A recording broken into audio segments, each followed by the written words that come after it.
তোমরা সবাই রুমালি রুটি খেয়েছো, একবার এইভাবে রুমালি পরোটা বানিয়ে খেয়ে দেখতে পারো। ভীষণ ভালো হয়, নরম তুলতুলে। এটা বানানো খুবই সহজ। এখানে উষ্ণ গরম জল নিয়েছি, স্বাদ মতো নুন, 2 টেবিল চামচ সাদা তেল দিয়ে জলের মধ্যে মিশিয়ে ময়দাটা দিয়ে এবার ডো করে নিলাম।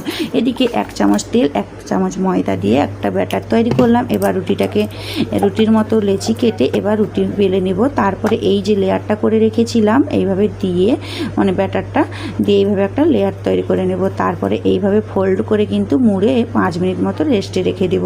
দিলে কিন্তু রুমালি রুটির লেয়ারটা খুব সুন্দরভাবে আসবে। এবার বেলে নিয়ে গরম তাওয়ার মধ্যে এইভাবে ভেজে নিলেই কিন্তু একদম তুলতুলে রুমালি রুটি পরোটা রেডি।